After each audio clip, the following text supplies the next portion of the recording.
We're back on the floor at DISTRIBUTECH. I'm here with Ryan from SPAN and Amith from Landis+Gyr, talking a little bit about their grid solutions that they're showing off at DISTRIBUTECH. Ryan, do you want to get us started and just talk a little bit about what you guys are working on?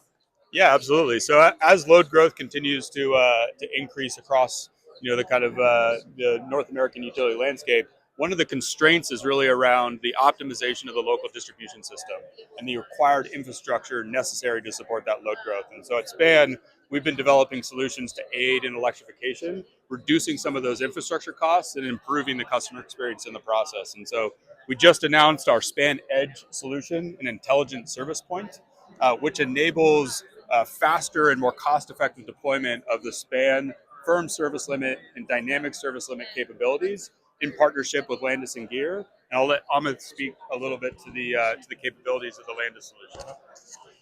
So, as Ryan just mentioned, we've been working with a lot of utilities over the course of last 20, 25 years. The first wave of utilities were trying to deploy with AMI was more so solving a lot of the challenges with respect to remote disconnects and billing and how do you bring consumers along. But I think now utilities are in the beginning of the second wave. Second wave poses a lot of different challenges. As Ryan said, load growth is phenomenal with EV penetration, solar, battery capability needed, and ability to manage that load growth in a more responsible way and not overbuild the grid in the shortest time frame with the highest level of investments. Utilities are challenged now to saying, how can I do this better? And the one way to do that is trying to really drive demand side flexibility. There's no better solution out there in the market than what SPAN has been innovating in the home panels and managing a whole home as a load.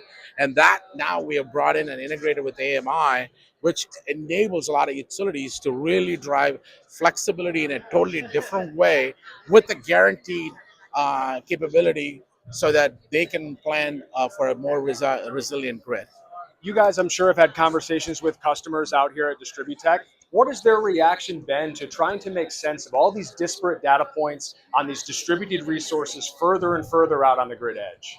Yeah, I think what at a very simplistic level utilities are looking for is dependability that asset is going to show up when they require it. And I think traditionally demand response programs have struggled to be localized enough to affect that primary and secondary distribution layer. And that's really one of the constraints of this electric load growth and the infrastructure required. And so in partnership with Landis and with the solutions of our firm service rating and our dynamic service rating, what we're really focused on is trying to ensure that load shape, that load management is dependable so that utility grid planners can actually incorporate this type of capability into the way they view grid infrastructure and the way they plan their resources. And that's, I think, what we really hear from grid operators is, how do I make sure that these assets are going to show up when I need them, right? And that I can depend them and I can plan infrastructure and ultimately drive better cost efficiency and utilization of that infrastructure. And that's all born out of knowing the asset's going to show up.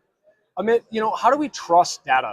I feel like as we get further and further away and AI takes more of a stronghold in our daily processes, I could see why utilities, especially smaller ones, might not want to trust what's coming into their systems. How do you assure that through your partnership, they're getting the right data and they can actually do something with it that they intend to do? Sure. So, I don't have to say that everything nowadays generates data, right? It's no different here, right? I think data is going to be the foundation for any kind of analysis and planning we have to do, whether it's grid planning or whether it's planning from a consumer programs perspective or comfort levels for end consumer. So we generate a lot of data with SPAN within a home. How do you control and manage what devices are operated? What is the comfort level for customers? And with AMI, we've been doing that for the last 25 years. Now, we've also announced recently that we have an ability to capture even more high fidelity data and highly granular data.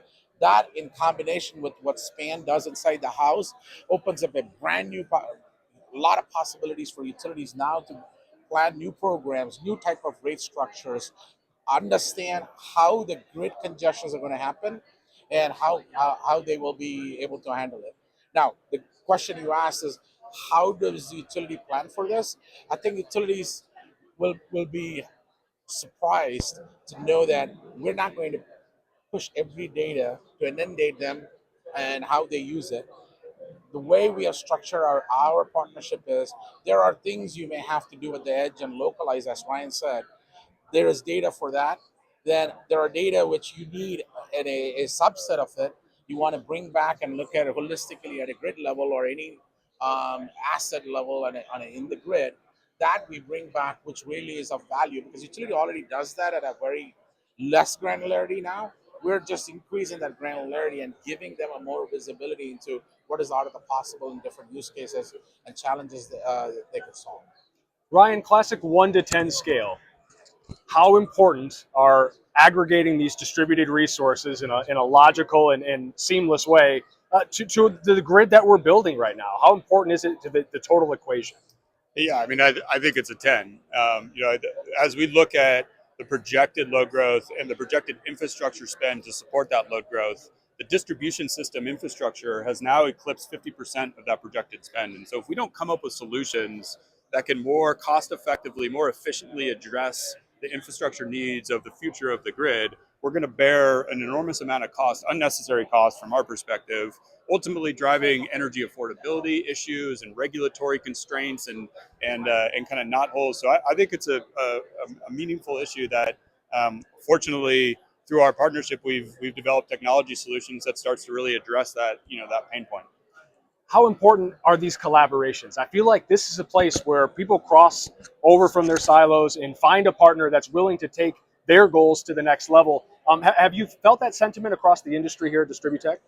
I can't comment on what anybody else is doing. What I can comment on is this, right? We firmly believe in a vision that if we are doing partnerships, it has to be built on trust and foundation, right?